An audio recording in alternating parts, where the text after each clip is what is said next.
Si crees que los niños pueden cambiar el mundo, escribe en los comentarios desde dónde nos estás viendo y no olvides dejar tu like.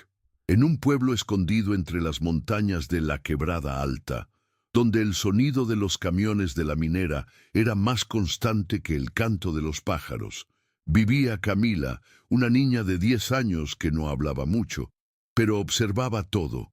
Sus ojos parecían grabar detalles que los adultos no veían. Manchas en el suelo, patrones en el viento, repeticiones silenciosas en el comportamiento de las personas. Aquella mañana de cielo nublado, Camila llegó más temprano a la escuela, como siempre hacía los miércoles. Su pasatiempo favorito era organizar cajas olvidadas en el fondo de la biblioteca, un lugar polvoriento que olía a madera húmeda y papel envejecido. Camila tenía manos pequeñas y cuidadosas. Mientras los demás alumnos esperaban la señal del recreo para correr, ella apilaba revistas antiguas, separaba libros según el estado de los lomos, y a veces encontraba recortes de periódicos pegados entre páginas como si fueran cartas olvidadas por alguien apresurado. Aquella mañana, al abrir una caja marcada con tinta roja, Archivo 1962, encontró un sobre amarillento sellado con un timbre que decía Instituto Nacional de Estudios Geológicos.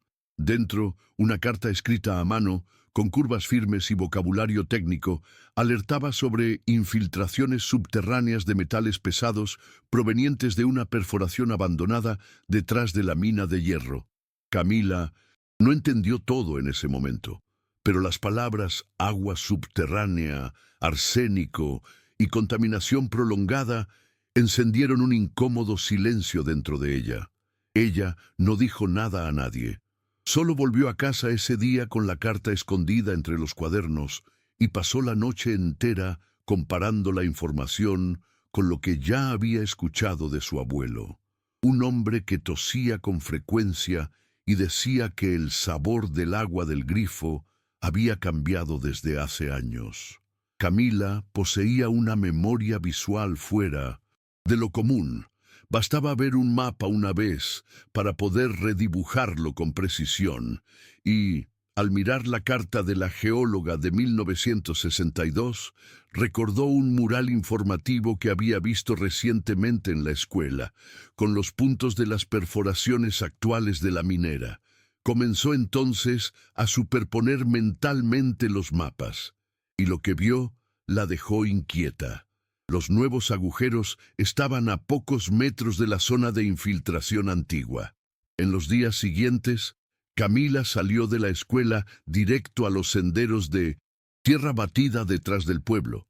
Llevaba un cuaderno con tapas azul claras, una lupa de plástico y una pequeña cámara fotográfica que había recibido en la Navidad anterior. Registró puntos de agua oscura cerca de las rocas, insectos muertos alrededor de charcos que nadie notaba, grietas en el suelo que parecían respirar humedad contaminada. No hacía ruido, no pedía ayuda, solo observaba, dibujaba y pegaba pequeñas etiquetas numeradas en las esquinas de las páginas. Por la noche organizaba todo, en forma de reporte, gráficos de barras dibujados a mano, flechas explicativas y hasta una línea del tiempo con el historial de las minas. Era como armar un rompecabezas que solo ella veía completo, y estaba casi listo. Al octavo día después de encontrar la carta, Camila se despertó antes del amanecer, con la sensación de que debía actuar. Algo en ella había cambiado. La inquietud se convirtió en responsabilidad. Su abuelo tosía más fuerte esa mañana, y el agua que usaron para hervir la leche dejó un leve residuo blanco en la olla. Ella guardó el cuaderno con los registros dentro de la mochila y caminó hasta la escuela, no para una mañana más de estudios, sino con un destino claro, el laboratorio del profesor Vicente, el único adulto que ella creía que podría entender aquello.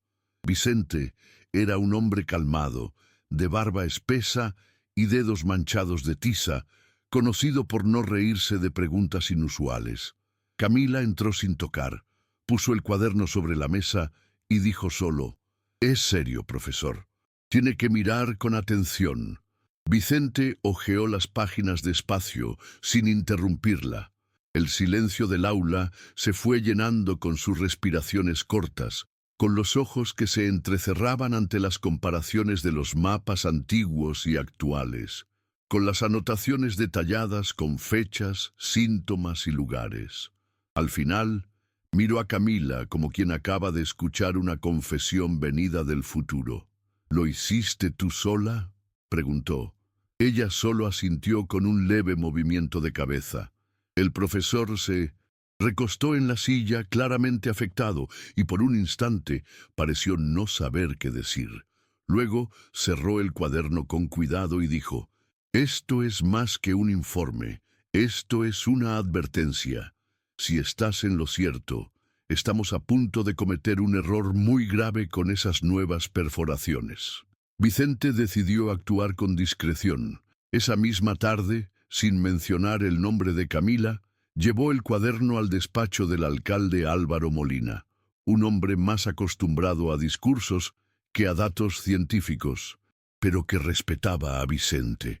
Al principio, el alcalde solo leyó la primera página y murmuró algo sobre preocupaciones infundadas, hasta que Vicente señaló con el dedo un gráfico donde el nivel de metales pesados aumentaba mes a mes, cruzando con reportes de enfermedades respiratorias y casos de intoxicación. El profesor también mostró las fotos tomadas por Camila: raíces quemadas en arroyos, marcas extrañas en las piedras, pequeños animales muertos sin causa aparente. Poco a poco, el semblante del alcalde cambió. Llamó a 2 asesores, pidió silencio y, al final de 1 hora, ya estaba en el teléfono con la Secretaría de Medio Ambiente del Estado, exigiendo un análisis urgente. Mientras todo esto sucedía, Camila seguía su rutina como si nada hubiera cambiado. No se lo contó a nadie, ni a sus compañeros, ni a su madre, que trabajaba en la cooperativa de costura del pueblo.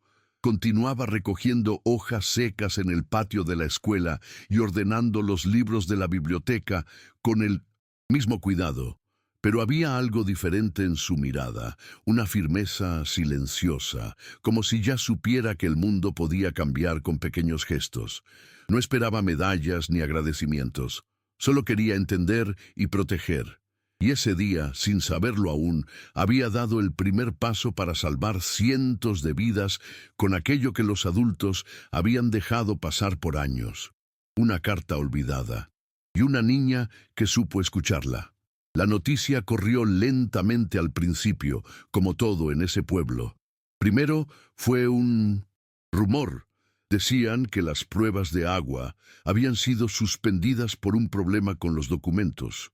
Luego, un técnico de la alcaldía fue visto fotografiando la ladera donde nadie pasaba hacía años. Finalmente, al final de esa semana, se convocó una reunión extraordinaria en el salón comunitario, donde el alcalde Álvaro Molina, con expresión seria y corbata torcida, leyó un comunicado oficial. Todas las perforaciones programadas serían suspendidas hasta nuevo aviso. ¿El motivo? Riesgo de minus inter 200. Contaminación de origen antiguo.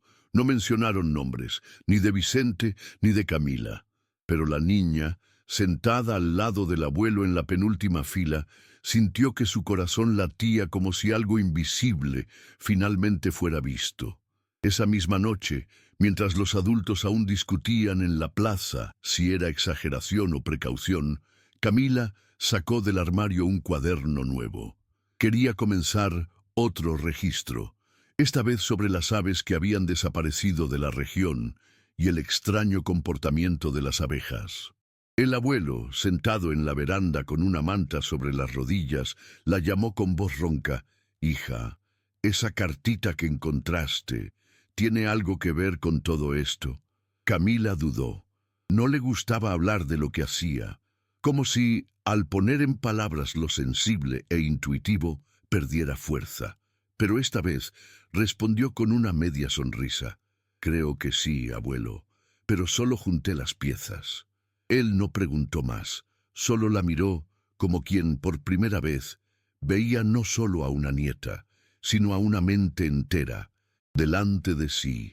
Al día siguiente, Vicente apareció en la escuela con una caja llena de libros de geología infantil, mapas actualizados y una lupa nueva con lente doble. Dijo a la clase que comenzarían un proyecto llamado Ojos Abiertos para el Subsuelo. No explicó los motivos, pero sus ojos brillaron discretamente al cruzarse con los de Camila. Ella entendió. El proyecto fue un éxito entre los alumnos. Niños que antes ni siquiera sabían qué era una mina, comenzaron a dibujar capas de tierra con lápices de colores y a buscar en las orillas del arroyo señales de lo que llamaban marcas ocultas del pasado. Camila, sin hacer ruido, se convirtió en referencia. Era la primera en llegar, la última en salir. Cuando los compañeros no sabían por dónde empezar, le preguntaban a ella, y aunque tímida, explicaba con palabras simples y gestos pequeños, como quien no quiere enseñar, solo compartir. Meses después, la Secretaría Estatal envió un grupo de especialistas para realizar análisis profundos del suelo y el agua. Las sospechas se confirmaron. La mina abandonada contenía bolsas de residuos tóxicos que, con la nueva perforación, habrían contaminado de forma irreversible el acuífero que abastecía toda la región. El caso apareció discretamente en los periódicos, con títulos como «Alumno y profesor evitan desastre ambiental en la Quebrada Alta». Pero no hubo entrevistas. Vicente prefirió proteger a Camila, y ella, desde su rincón en la biblioteca, solo supo de la repercusión porque una reportera dejó una nota pegada en la puerta de la escuela. «Gracias por prestar atención donde todos se distraían».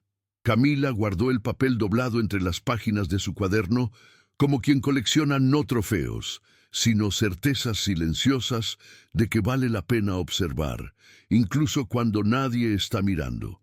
En la escuela, algo cambió desde entonces, aunque nadie nombró ese cambio. Las conversaciones en el recreo comenzaron a incluir palabras como manto freático, arsénico y capas de sedimento, dichas entre bocados de pan con dulce de guayaba y sorbos de jugo caliente. Era como si Camila, sin querer, hubiera abierto una ventana por donde todos comenzaron a ver un poco más allá. Incluso la directora, antes siempre apurada, empezó a preguntar si la biblioteca estaba en orden y si los libros antiguos necesitaban reparación. El lugar donde Camila se escondía ahora era también donde otros venían a buscar mapas, hacer preguntas y descubrir que no todo estaba en los libros y texto. Y ella, acostumbrada al silencio, empezó a darse cuenta de que podía existir un tipo de voz que no se expresa por el volumen, sino por la atención que provoca. Pero no todo fue tranquilo. Algunos habitantes, ligados a la empresa minera, comenzaron a comentar que alguien anda inventando cosas de más y que la ciudad no puede detenerse por dibujos de niño. Esos comentarios llegaron hasta la madre de Camila, que un domingo por la noche, mientras preparaba arroz con zanahoria en la cocina, de paredes desconchadas, le preguntó a su hija si había hecho algo en la escuela que pudiera estar molestando a alguien importante. Camila dudó. No quería preocuparla, pero la madre, mirándola a los ojos, agregó: «Si es por la verdad, entonces no te preocupes. Solo quería saber si debo estar más atenta». Camila asintió, y en ese gesto silencioso se formó un pacto entre las dos. Continuar incluso frente a las voces que no entienden. Una tarde, al reorganizar las cajas de un antiguo almacén de Mendocino, la escuela, un rincón húmedo y casi olvidado, Camila encontró otro sobre. No era de la misma geóloga de 1962, sino de un botánico que, en los años 70, alertaba sobre la reducción de especies nativas debido a las explosiones en las excavaciones. La carta, al igual que la anterior, estaba ignorada entre papeles con sellos gastados y anotaciones a lápiz. Camila respiró profundo. Entendió que su misión tal vez no fuera un evento único, sino una escucha continua. Y decidió comenzar un nuevo cuaderno, esta vez dedicado a las plantas desaparecidas y a las señales del suelo en las áreas que, con el tiempo, se habían vuelto solo gris. Era como si el pasado insistiera en hablar, y ella fuera la única que sabía escuchar con claridad. Al final de ese mes, Vicente convocó a una pequeña presentación para los padres de los alumnos, mostrando los proyectos de la clase sobre la geografía local y el impacto ambiental de las actividades humanas. Cuando fue el turno de Camila, no usó diapositivas ni hizo discurso. Solo puso sobre la mesa sus cuadernos, organizados por temas, fechas y colores, como si fueran pequeños archivos vivos. Explicó, con simplicidad y calma, cómo las imágenes y los datos conversaban entre sí. No habló de heroísmo ni de tragedia evitada. Solo mostró lo que había visto. Al final, una señora del público levantó la mano y preguntó: «¿Pero cómo supiste dónde buscar?». Camila respondió con una sonrisa discreta: «No lo sabía. Solo me pareció extraño que nadie hubiera mirado antes».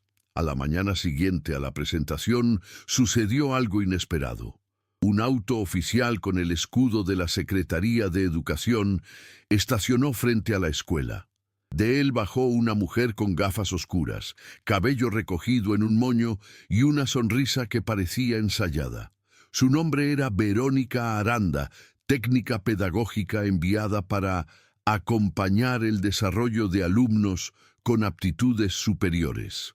Como explicó a la directora, Verónica traía una carpeta llena de formularios y una expresión entre curiosidad y desconfianza. Camila fue llamada a la oficina de la dirección y allí, por primera vez, alguien le hizo preguntas que iban más allá de las notas y los cuadernos. Le preguntaron si se sentía aburrida en las clases, si oía voces internas cuando leía un mapa antiguo, si lograba ver soluciones donde nadie veía. Camila no sabía cómo responder. Todo lo que hacía le parecía natural. Pero ese día escuchó por primera vez la palabra superdotada, dicha con seriedad, y no como un elogio vago. La noticia se difundió lentamente, como todo en ese lugar, pero esta vez con una mezcla de orgullo y extrañeza. Algunas profesoras comenzaron a prestar más atención a Camila, preguntando si quería actividades diferenciadas, mientras que otros compañeros la miraban como si fuera de otro planeta. A la niña no le gustaba la etiqueta. Lo que quería era seguir haciendo preguntas, seguir conectando pistas olvidadas. Pero comprendía, con el paso de los días, que quizás parte de su misión era también ayudar a otros a hacer preguntas. Vicente, al darse cuenta, adaptó algunas tareas de la clase para incluir investigación, observación y análisis crítico. Camila sonrió en silencio al ver a sus compañeros discutiendo si una planta estaba muriendo por falta de sol o por exceso de residuos en el suelo. Eso, para ella, era más importante que cualquier título. Mientras tanto, la investigación ambiental continuaba.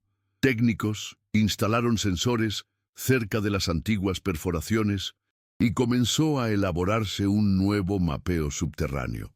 Un informe preliminar reveló que si las obras hubieran seguido como estaban planeadas, el agua de la ciudad estaría contaminada en 6 meses. El documento, firmado por 3 ingenieros, mencionaba una alerta proveniente de registros históricos redescubiertos por una estudiante de primaria. Ningún nombre fue citado, pero Vicente guardó una copia impresa en una carpeta azul, con la fecha subrayada a mano. Camila, 10 años. Era la forma en que él encontró para preservar esa historia, no como trofeo, sino como testimonio, y en silencio deseaba que la memoria colectiva del pueblo nunca olvidara esa parte. En casa, Camila seguía siendo solo Camila. Se lavaba las manos antes de almorzar, Ayudaba a su madre a doblar ropa y se sentaba con su abuelo para escuchar historias de cuando el tren aún pasaba por el pueblo. Pero ahora había algo diferente en el aire. Cuando ella hablaba, aunque en voz baja, la gente escuchaba. Cuando pedía silencio para anotar algo, los compañeros esperaban. Era como si el mundo a su alrededor hubiera ajustado su volumen al suyo. No porque ella gritara, sino porque demostró que, incluso en silencio, una mente atenta puede gritar verdades que salvan. Y quizás, pensaba ella al cerrar otra página del cuaderno, eso era lo más hermoso de todo. Saber que prestar atención es una forma de amar.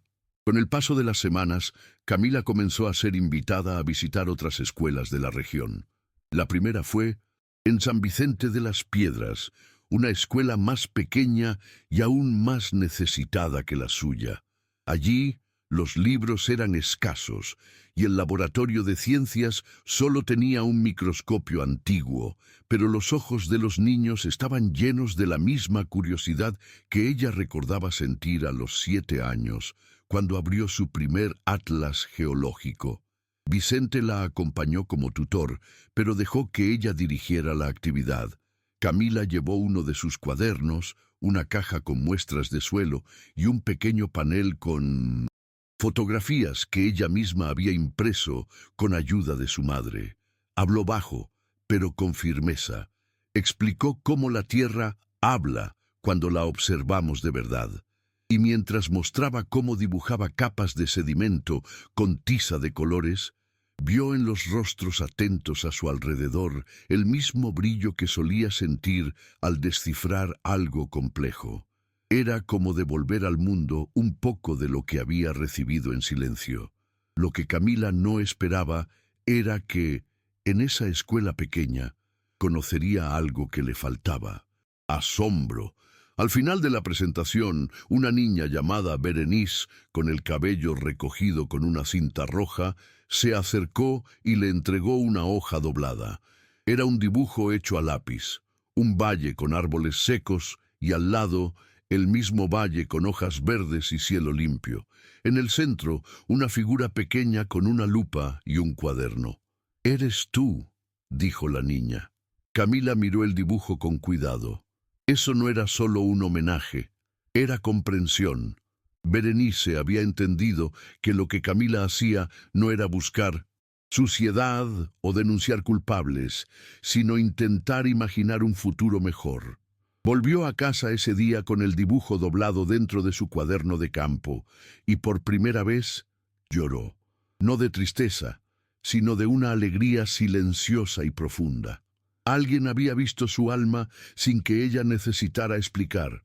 En los días siguientes, Camila comenzó a registrar también las miradas.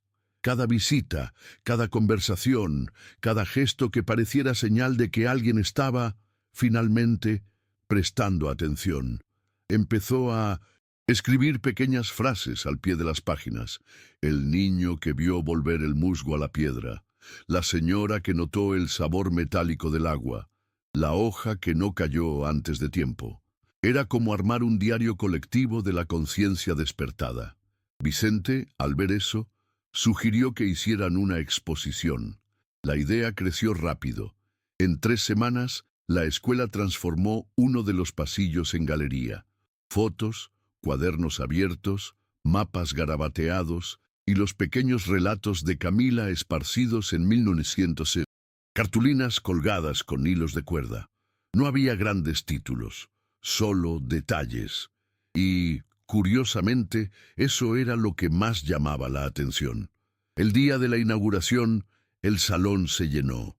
Vinieron familias enteras, autoridades locales, profesores de otras ciudades e incluso un técnico de la minera. Todos querían ver el trabajo de la niña que evitó la tragedia. Pero Camila no estaba en la entrada, ni en el centro. Estaba al fondo, sentada junto al abuelo, observando todo con la misma calma de siempre.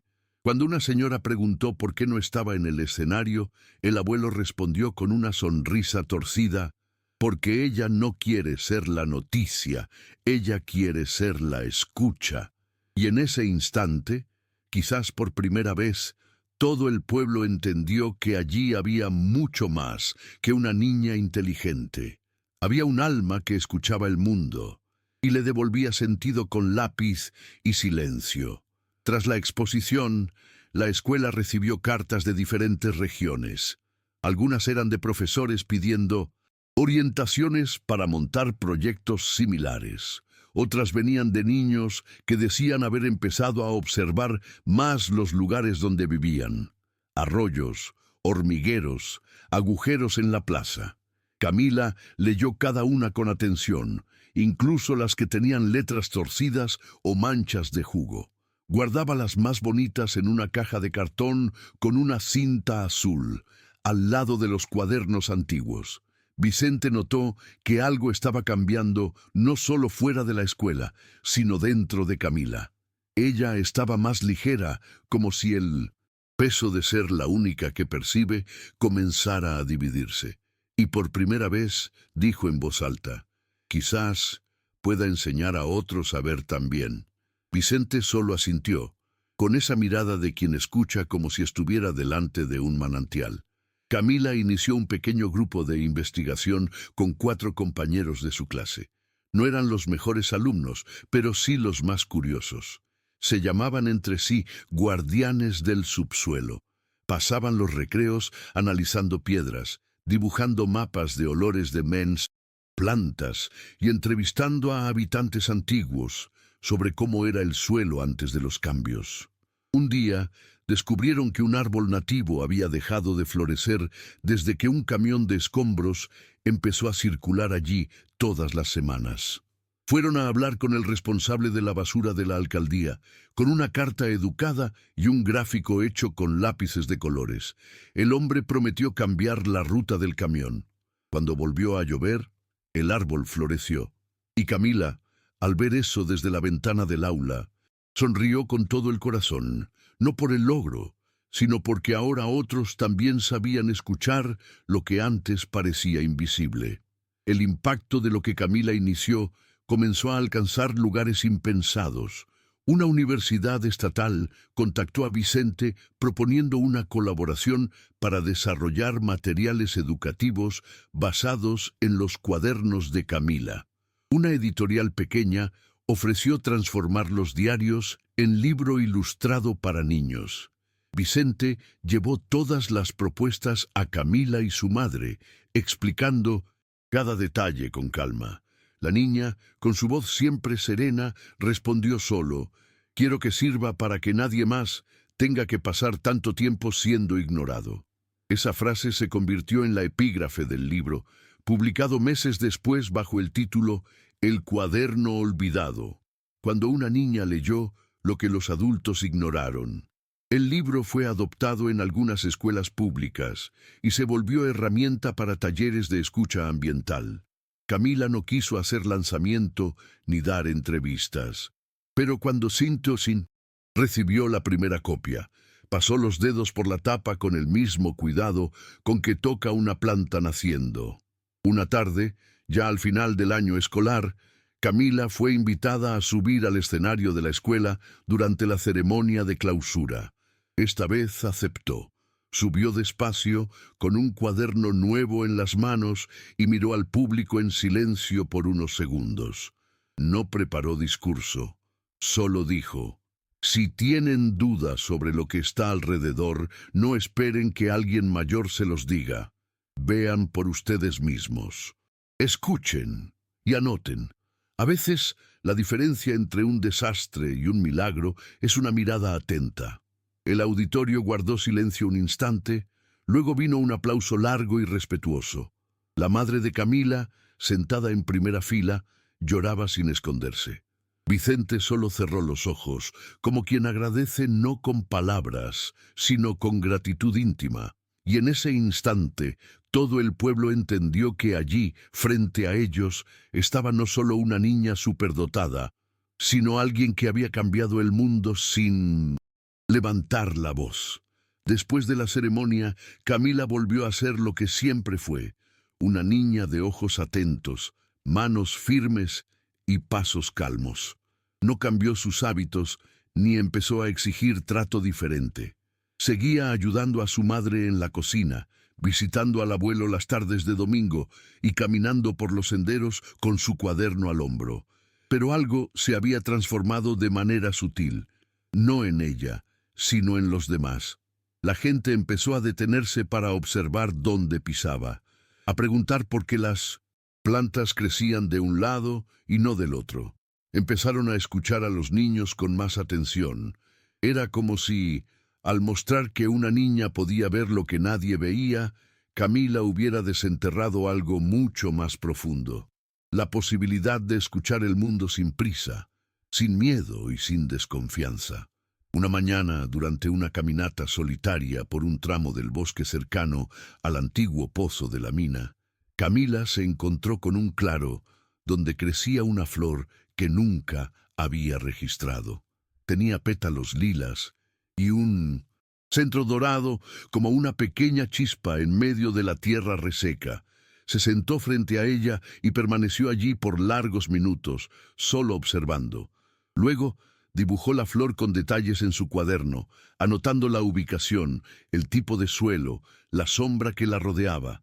Aquella flor, tan resistente y escondida, le pareció un símbolo, una imagen de todo lo que había aprendido ese año. A veces, lo que florece en el silencio es lo que más transforma. Volvió a casa en silencio, con el corazón lleno y una nueva página comenzada. La llamó Flor que resistió sola. A lo largo de los meses siguientes, la exposición de Camila se transformó en muestra itinerante. Visitó 5 ciudades vecinas, siempre montada con la ayuda de los propios alumnos y actualizada con nuevas observaciones hechas por niños que se inspiraron en su historia. La gente empezó a llamar a eso la mirada de Camila, aunque ella nunca había elegido ese nombre. En cada lugar por donde pasaba surgían nuevas preguntas. ¿Será que ese arroyo siempre tuvo ese olor? ¿Por qué los pajaritos desaparecieron? ¿Dónde fue a parar aquel árbol de la esquina? La exposición no daba respuestas preparadas, solo preguntas bien formuladas. Y eso era más poderoso que cualquier solución inmediata, porque enseñaba lo que Camila había aprendido sola, que escuchar el mundo requiere tiempo, ojos limpios y valor para aceptar lo que está ahí, incluso cuando nadie quiere ver. En casa, el abuelo de Camila parecía más fuerte. La tos había disminuido, tal vez por el tratamiento que ahora recibía regularmente, tal vez por el nuevo agua filtrada que la alcaldía comenzó a distribuir tras las pruebas. Él decía que era porque ahora dormía más tranquilo, sabiendo que alguien cuidaba lo que él mismo había dejado pasar. Una tarde, mientras jugaba dominó con Camila en la veranda, la miró con una sonrisa cansada y dijo: «¿Sabes, nieta? Creo que salvaste este pueblo con lápiz y silencio». Ella solo sonrió. Guardó la ficha de dominó en la palma de la mano y respondió: «No fui yo, abuelo. Fue la carta y la flor y el agua. Yo solo escuché lo que todos gritaban sin voz, y en ese momento, ni las cigarras cantando fuerte lograron ahogar la verdad de esa frase». Con el tiempo, Camila empezó a ser invitada no solo para mostrar su trabajo, sino para escuchar historias. Personas de diferentes edades comenzaron a buscarla para contar lo que recordaban de antes de la minera, de cuando los peces subían el río en cardúmenes y los niños podían beber del manantial sin miedo. Algunos traían objetos antiguos, piedras con marcas extrañas, hojas secas guardadas en libros, anotaciones olvidadas en cuadernos de recetas. Camila escuchaba todo con atención, anotaba, preguntaba. Creó un nuevo cuaderno titulado Memorias del Suelo. En él no había cálculos ni gráficos, sino recuerdos. Era su manera de registrar no solo lo que decía la tierra, sino lo que el tiempo dejaba grabado en las personas. Para ella, la memoria también era un tipo de ciencia, y tan importante como cualquier dato técnico. Un día, Durante una de esas conversaciones, un señor llamado Don Efraín le contó sobre un sendero que solía recorrer en su juventud, donde existía un manantial cristalino que desapareció tras una explosión en los años 80. Camila le pidió que le mostrara el camino. Fueron juntos, ella con su cuaderno, él con un bastón de madera gastado.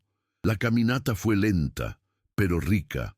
Don Efraín señalaba árboles, piedras, recitaba nombres antiguos de los lugares. Al llegar a un tramo cubierto de arbustos, Camila notó que el suelo allí era diferente, húmedo, aunque no había llovido recientemente.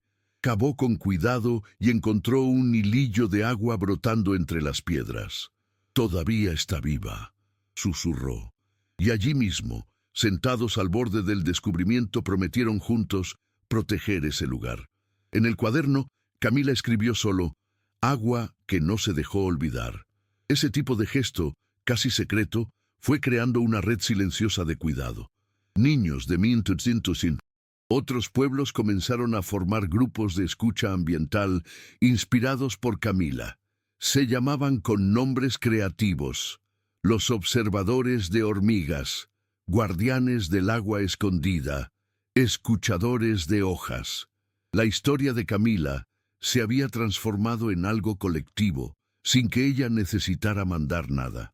Su manera de actuar, siempre atenta, respetuosa, curiosa, era más poderosa que cualquier liderazgo formal. No era la heroína de una causa, sino la chispa de una escucha. Vicente, observando todo desde lejos, anotaba en su propio cuaderno: «La niña no solo salvó un pueblo, devolvió al mundo la capacidad de prestar atención». Y cerraba los ojos por un momento, sintiéndose pequeño ante lo que una niña de 10 años había iniciado con un sobre olvidado. Aún así, hubo días en que Camila dudaba. En noches de lluvia, acostada en su cama escuchando el viento pasar entre las tejas, pensaba si todo eso tendría alguna continuidad real. Temía que, con el tiempo, el pueblo volviera a olvidar, que los informes se convirtieran en archivos, que el agua volviera a ser explotada sin cuidado. En esos momentos abrazaba su cuaderno más antiguo y releía la carta de la geóloga de 1962, y era como si la letra firme de la científica la tocara de nuevo, diciéndole sin palabras: «Escuchaste, y eso ya es irreversible».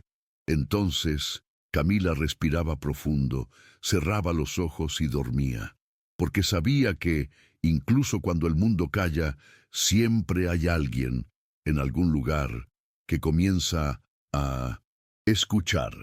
La primavera siguiente, algo extraordinario sucedió. La flor que Camila había encontrado en el claro, a la que llamó flor que resistió sola, apareció de nuevo, pero esta vez en 3 puntos más del bosque. Camila quedó maravillada. Anotó las nuevas ubicaciones, comparó los tipos de suelo, el índice de lluvias y la inclinación del terreno. Era como si la naturaleza respondiera al cuidado, como si algo estuviera, en verdad, restaurándose. Compartió sus descubrimientos con Vicente, quien sugirió que eso podría ser un indicio de recuperación ecológica espontánea, un fenómeno raro, pero posible, cuando se reduce el impacto humano y el ambiente encuentra tiempo para rehacerse. «Es como si la tierra tuviera memoria», dijo él. Camila sonrió con los ojos y anotó. La flor escuchó de vuelta. Este fenómeno llamó la atención de algunos biólogos de la universidad que habían seguido el caso de la Quebrada Alta. Uno de ellos, la profesora Isabel Mendoza, vino personalmente a conocer a Camila y ver la flor. Al caminar con la niña por los senderos, quedó impresionada con la precisión de las observaciones, los mapas dibujados a mano y la forma en que narraba los eventos sin prisa, como si contara una historia antigua que solo ahora cobraba sentido. Isabel propuso crear allí mismo una microrreserva natural protegida por ley municipal, con el nombre simbólico de Bosque de las Escuchas. La propuesta fue aprobada semanas después con apoyo popular. Camila estuvo presente en la ceremonia de inauguración, pero se quedó atrás, sentada bajo un árbol, anotando todo en su cuaderno. Al final, Vicente se acercó y dijo, «¿Te das cuenta que empezaste esto, verdad?» Ella solo respondió, «Solo presté atención». En la escuela, las clases comenzaron a incluir más actividades de campo y los profesores empezaron a buscar formación complementaria en ecopedagogía. El caso de Camila se volvió estudio en cursos de formación docente, pero lo más bonito era lo que ocurría lejos de las estadísticas. Niños más tímidos empezaron a expresarse con más libertad. Alumnos con dificultades comenzaron a destacar por su sensibilidad a la naturaleza y la biblioteca dejó de ser un lugar de castigo para convertirse en un espacio de descubrimiento. Camila seguía en el mismo lugar de siempre, pero ahora las estanterías tenían compañía. El antiguo silencio pesado fue reemplazado por un silencio lleno de preguntas y escucha, y lo que antes se veía como excentricidad se volvió lenguaje. El lenguaje de quien observa con paciencia, de quien transforma sin mandar. Un sábado por la tarde, Camila recibió en casa un sobre con sello nacional. Era una carta de la propia presidenta de la República, escrita a mano. Decía, entre otras cosas, que el país necesitaba más gente como ella, capaz de unir ciencia y sensibilidad en un solo gesto.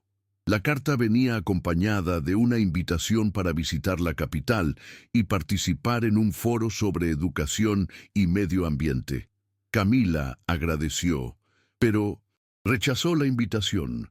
Dijo que no necesitaba viajar para seguir escuchando lo que el mundo decía justo ahí, alrededor de su pueblo.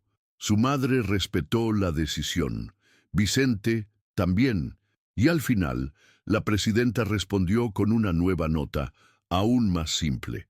Gracias por recordarle al país que los grandes cambios a veces nacen de una niña con un cuaderno y un oído atento. Al año siguiente, Camila fue invitada a contribuir en un proyecto educativo nacional que incentivaba a los niños a mapear sus comunidades desde la perspectiva de la escucha ambiental. Era un programa simple, cuadernos distribuidos en escuelas públicas, con instrucciones para registrar olores, sonidos, cambios en los colores de la tierra y en las rutinas de los animales locales. La idea había nacido de una frase dicha por ella en una de sus primeras presentaciones. Antes de entender un lugar, escúchalo. Aunque no le gustaban los reflectores, Camila aceptó ayudar a crear los materiales. Pasó semanas dibujando ejemplos, inventando ejercicios y escribiendo frases de incentivo con su letra pequeña y limpia. Cuando los cuadernos estuvieron listos y comenzaron a llegar a escuelas lejanas, sintió que algo se había esparcido como raíz bajo la tierra. Algo silencioso, pero inmenso. Una noche, Vicente fue a su casa con una caja en las manos. Dentro había más de 50 cartas escritas por niños de todo el país. Algunas eran dibujos, otras traían relatos de manantiales descubiertos, árboles renombrados, huellas mapeadas, charcos observados con atención. Camila pasó horas leyendo todo, sin prisa. Para cada carta escribía una pequeña respuesta, a veces solo una frase. Sigue escuchando. Eso también es importante. Viste lo que otros no vieron. Su madre la observaba, entre emocionada y sorprendida, preguntándose cómo esa hija tan silenciosa se había convertido en punto de partida para tantas cosas. Y el abuelo, al pasar por la sala, comentó en voz baja, «No habla fuerte, pero dice lo que nadie se atreve a decir». En la escuela Camila mantuvo su grupo de guardianes del subsuelo, ahora con más integrantes y nuevas áreas de investigación. Juntos estudiaban los sonidos nocturnos, la ruta de las nubes durante el mes y el ciclo de renacimiento de un arbusto local que antes nadie consideraba importante. Un día, uno de los niños del grupo, Tomás, de 8 años, preguntó si todas las cosas tenían voz. Camila respondió sin dudar, Todo lo que vive tiene algo que decir. Solo hay que aprender a escuchar con más de un sentido. Tomás quedó en silencio y al día siguiente trajo una hoja caída que, según él, tenía un sonido de adiós. Camila no se rió. Guardó la hoja entre las páginas de un nuevo cuaderno y escribió al lado: Tomás escuchó. Eso, para ella, era prueba de que su misión seguía viva. Ahora en otras voces, en otros oídos. El tiempo pasó, pero Camila no cambió. Seguía caminando por los senderos con sus cuadernos, catalogando pequeños cambios, sentándose largos minutos frente a una piedra o un charco. Nunca buscó reconocimiento. Solo decía que escuchar es una forma de cuidar.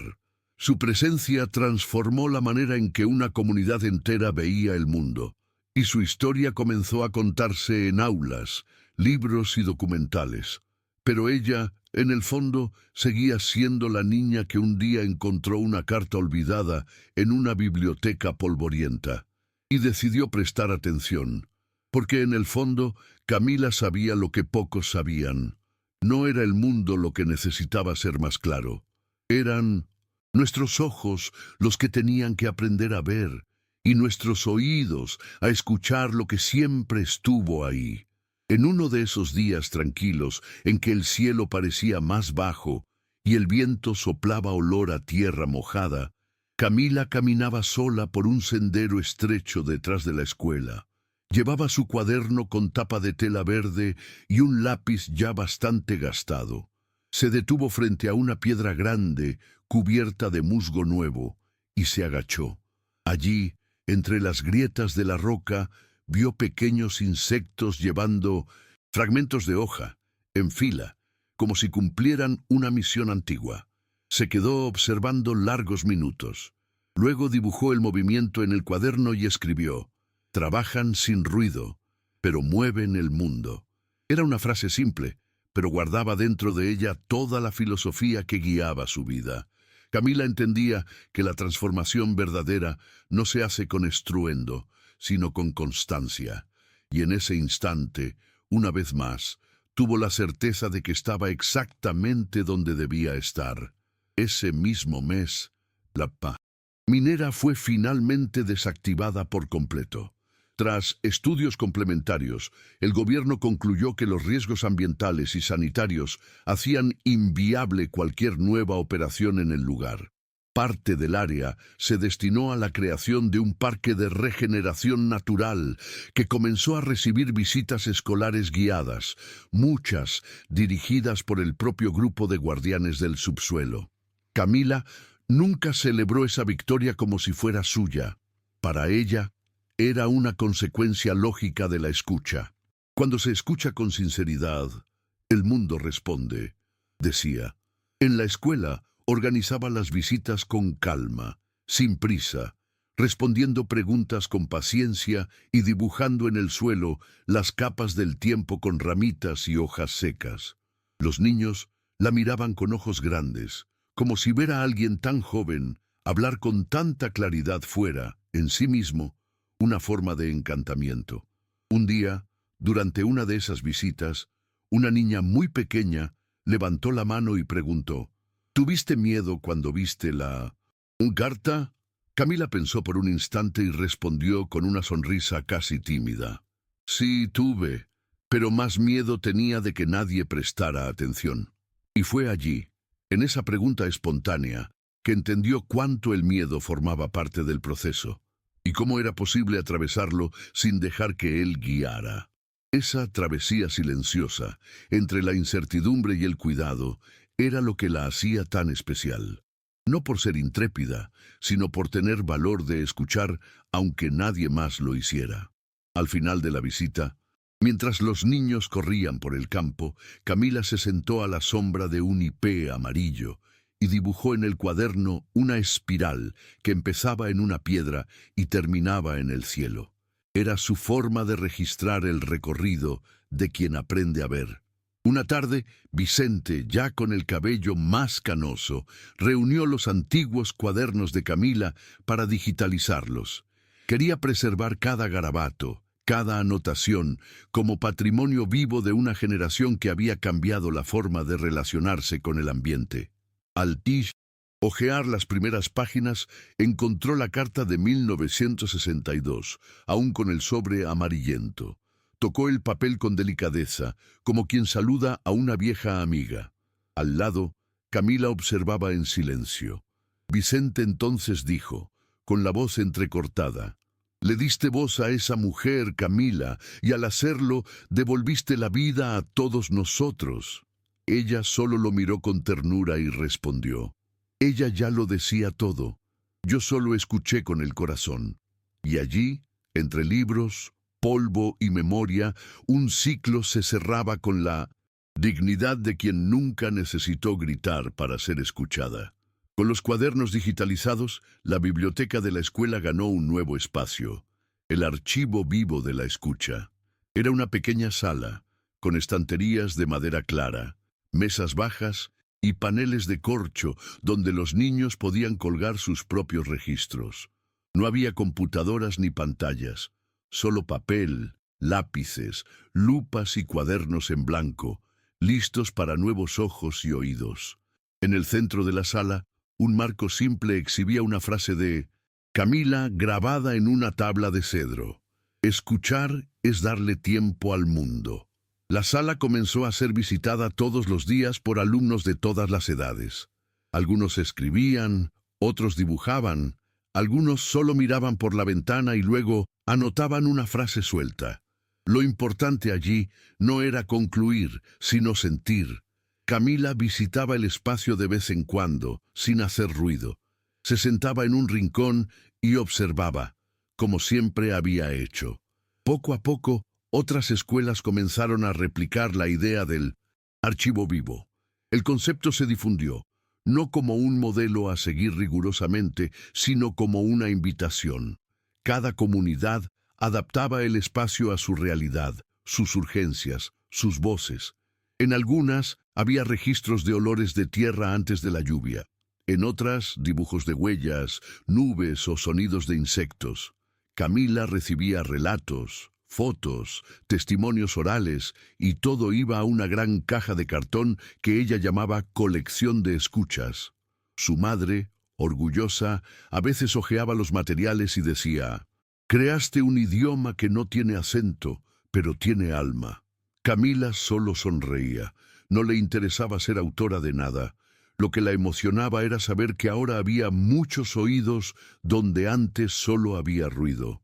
Una mañana de otoño, Vicente organizó una conferencia pedagógica en la escuela con educadores de varias partes del país. El tema era simple: ¿qué podemos aprender de quien escucha? Camila fue invitada a cerrar el evento. Subió al escenario con un cuaderno nuevo en las manos, esta vez de tapa amarilla. En lugar de un discurso, abrió en la página del medio y leyó en voz baja. Todo comenzó con una carta que nadie leyó, y con un silencio que me enseñó a escuchar. El mundo no habla fuerte, susurra, y si vas corriendo, quizás no escuches. Por eso camina despacio, mira al suelo, escucha el agua, pregunta a las piedras. No toda respuesta viene rápido.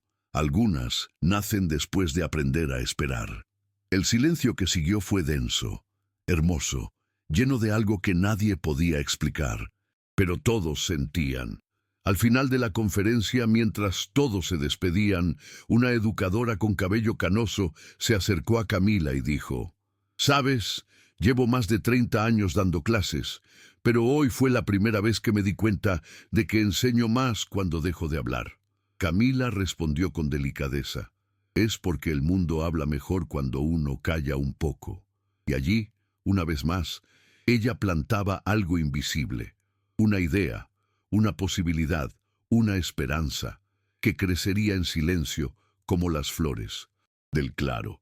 Cuando volvió a casa ese día, Camila escribió en su nuevo cuaderno una sola línea: «Escuchar también es una semilla», y cerró la tapa con cuidado, como quien sabe que ciertas cosas no necesitan prisa para germinar. Con el pasar de los años, los cuadernos de Camila se multiplicaron. Ocupaban 2 estantes enteros en el armario de su cuarto, cada uno con un color y un nombre diferente. Raíces invisibles, voces de piedra, caminos de agua, silencios que hablan. Ninguno era solo un diario. Eran registros vivos de una niña que transformaba el mundo al mirar lo que todos dejaban de lado. Aunque su rostro comenzó a aparecer discretamente en artículos y reportajes educativos, Camila rechazaba cualquier protagonismo. Prefería ser puente, no pedestal. Su mayor alegría era recibir cartas de niños que decían: «Yo también escuché algo extraño hoy», o «En mi calle hay un olor nuevo cuando llueve. ¿Será que la tierra está diciendo algo?». Esas frases eran para ella medallas invisibles, pequeñas pruebas de que su forma de ver el mundo se había convertido en una forma de ser compartida. En la escuela, Vicente decidió jubilarse. Antes de irse, preparó una caja de madera para Camila con una dedicatoria grabada en bajo relieve: «Para quien me enseñó a enseñar». Dentro de la caja había una lupa nueva, una pequeña brújula, semillas de árboles nativos y un libro en blanco con tapa de cuero, hecho a mano. Vicente se la entregó durante una ceremonia sencilla, bajo el hipé amarillo del 1200 patio. Camila, con los ojos húmedos, abrazó al profesor con fuerza y dijo solo: «Gracias por escuchar conmigo». Vicente, con la voz entrecortada, respondió: «Eres el tipo de persona que cambia el rumbo de los ríos sin necesitarlos tocar». Y todos allí comprendieron que ese gesto entre maestro y alumna era en realidad un paso silencioso de cuidado y confianza. Poco después de la partida de Vicente, Camila comenzó a visitar con más frecuencia a los habitantes más antiguos del pueblo. Iba de casa en casa, grabando conversaciones, fotografiando objetos, preguntando sobre nombres antiguos de calles, senderos y montes. Estaba armando un mapa de la memoria escuchada, donde unía relatos orales, geografía afectiva y observaciones naturales.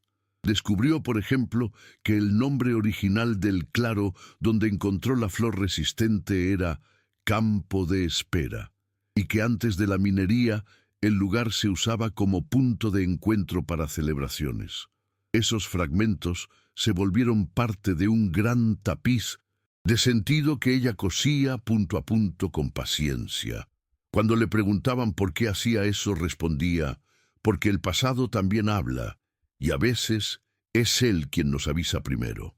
A los 14 años, Camila escribió un artículo simple, pero profundamente poético, titulado «Cuando la tierra susurra», que fue publicado en una revista de educación y medio ambiente. En él hablaba sobre cómo el suelo, los vientos, las aguas e incluso las ruinas antiguas poseen mensajes ocultos que solo se revelan a quien se acerca con respeto y escucha verdadera. El texto se difundió, fue leído en conferencias, citado en charlas y hasta inspiró proyectos pedagógicos en zonas rurales. Camila, sin embargo, seguía igual, observando, anotando, conectando puntos entre lo que vive y lo que fue olvidado. No deseaba fama, solo continuidad. Su mayor orgullo era cuando un niño, en cualquier lugar del país, decía con naturalidad: «Escuché el viento hoy, me contó un secreto». En el cumpleaños número 15 de Camila, la comunidad organizó un homenaje discreto, exactamente como ella hubiera querido. En lugar de fiesta con música alta o regalos, hicieron una jornada silenciosa. Cada familia plantó un árbol nativo en algún punto del pueblo. Los niños pegaron placas de madera con nombres simbólicos: árbol del comienzo, raíz que regresa, sonido de la tierra. Camila visitó cada plantón con su cuaderno en la mano, anotando las especies, el lugar de la siembra, la condición del suelo. Cuando le preguntaron si estaba feliz, respondió con un gesto y una frase breve: «Es el mejor regalo que podría imaginar». Al final de la tarde, se sentó frente al primer árbol plantado y dibujó la sombra que aún no proyectaba. Al lado escribió: «Algunas cosas ya existen incluso antes de crecer». Ese mismo año, Camila fue buscada por un grupo de jóvenes investigadores que querían crear un documental sobre la escucha ambiental. Querían entrevistarla, mostrar sus anotaciones, filmarla caminando por los senderos. Camila pensó unos días antes de aceptar.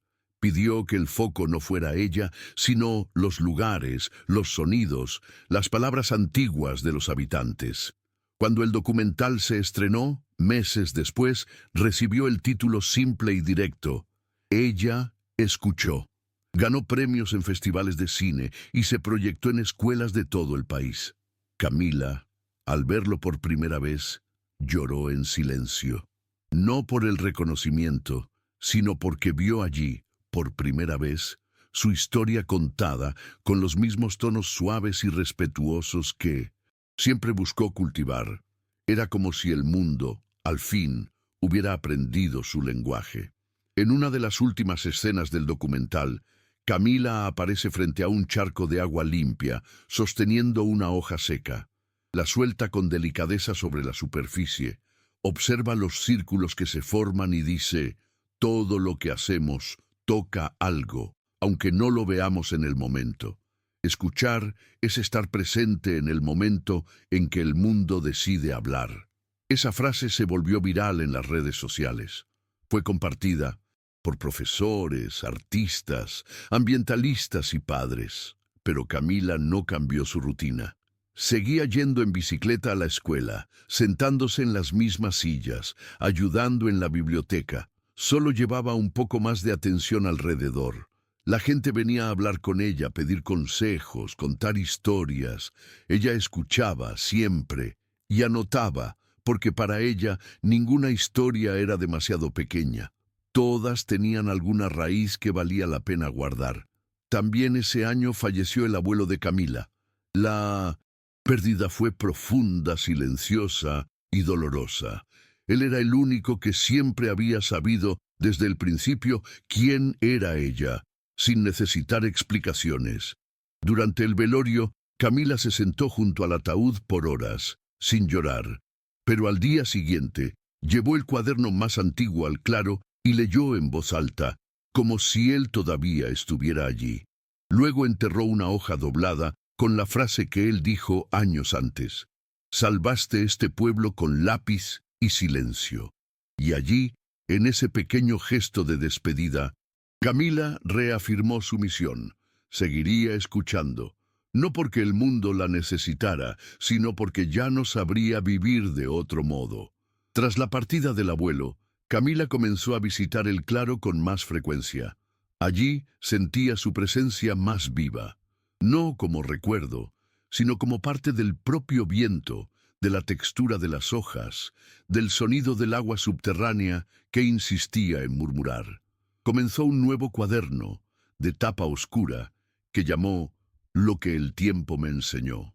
En él no había mapas ni gráficos, solo reflexiones, pequeñas frases nacidas entre el silencio y la nostalgia. Escuchar es respetar lo que no se entiende de inmediato. La ausencia también tiene sonido. Ciertos vacíos solo se llenan con cuidado. Vicente, al hojear ese cuaderno meses después, dijo que era como leer el alma de alguien con el oído. Y Camila, sin necesidad de responder, anotó discretamente al pie: quizás toda escucha verdadera comienza desde dentro. Mientras pasaban los años, las transformaciones en la Quebrada Alta se convirtieron en ejemplo de política pública en varias regiones. La antigua zona de la mina se volvió espacio de educación ecológica. Escuelas, universidades y familias comenzaron a visitar el lugar para conocer el proceso de regeneración iniciado en parte por la observación de una niña que prestó atención a lo que nadie más vio. Camila, ya con 17 años, era vista como una especie de guardiana afectiva del territorio, pero ella rechazaba cualquier título. Prefería seguir siendo la que anotaba, la que escuchaba, la que acompañaba con paciencia. Incluso cuando su historia era citada en congresos, se mantenía en el mismo lugar, entre raíces, hojas y voces que solo se revelan a los oídos correctos. En la biblioteca de la escuela, los cuadernos de Camila se volvieron un acervo permanente. Niños de primaria leían sus frases como quien encuentra pistas de un misterio amable. Y de hecho, había un misterio allí, el de cómo una niña, con lápiz, papel y silencio, logró cambiar el curso de un lugar entero.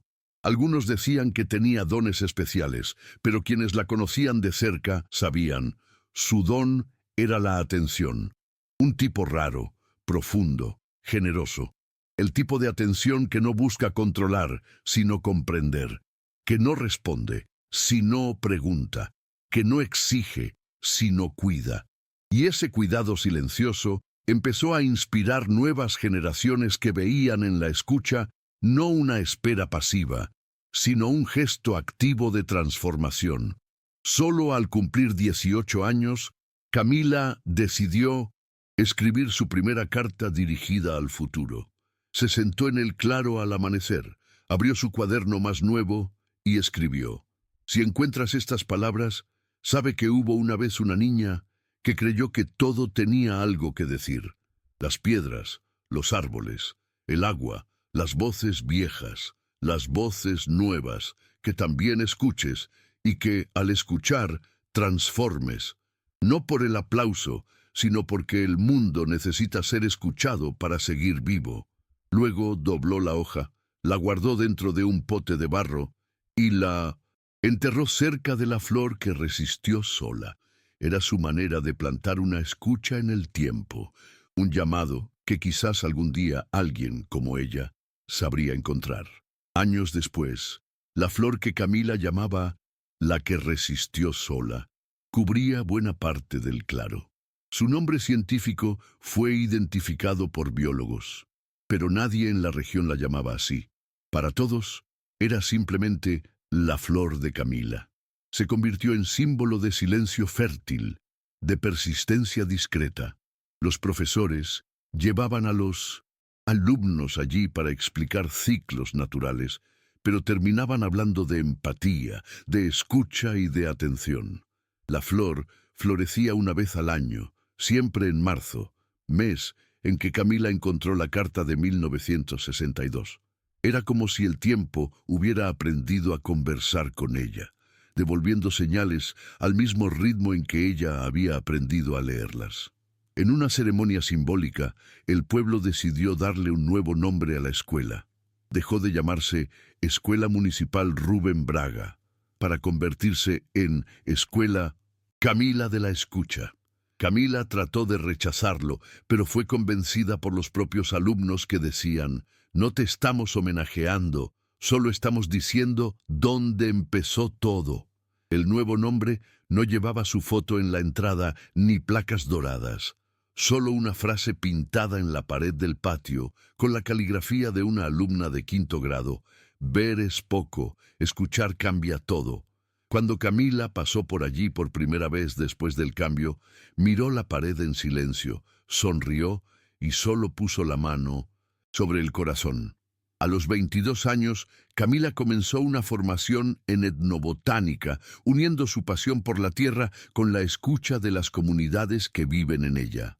Pasaba largos períodos en pueblos lejanos, escuchando saberes antiguos, registrando palabras que no existían en los diccionarios, pero que explicaban mejor la tierra que cualquier tratado. En cada nueva región contaba, sin contar, la historia de la Quebrada Alta. Mostraba cómo una carta antigua y una mirada atenta podían cambiar el destino de un lugar. A cambio, escuchaba historias que añadía a sus nuevos cuadernos. Llamaba a esa práctica coleccionar semillas de mundo. Y como siempre, lo hacía con calma. En su ausencia, el claro permaneció vivo. Era cuidado por estudiantes, habitantes, visitantes. Ninguna placa delimitaba el lugar. Solo una cuerda simple con un aviso escrito a mano. Espacio de escucha. Entra con cuidado. Nadie osaba faltar al respeto. Era como si ese pedazo de tierra hubiera ganado un aura, no mística, sino profundamente humana. una presencia que no necesitaba estar físicamente allí para ser sentida. Era la presencia de la escucha, enseñada por una niña que años antes tuvo el valor de oír lo que nadie más escuchaba y de transformar el silencio en vida. Y así, la historia de Camila no terminó, porque historias como la suya no terminan. Siguen creciendo como raíces subterráneas, invisibles, pero indispensables, en cada cuaderno abierto por un niño curioso, en cada flor que nace donde nadie esperaba, en cada gesto de escucha verdadera, porque al final Camila demostró algo que el mundo se empeña en olvidar, que los niños superdotados no son solo quienes saben más, sino quienes sienten más, observan mejor y transforman el mundo no con gritos, sino con atención. Y eso, por sí solo, es el milagro más profundo que se puede escuchar.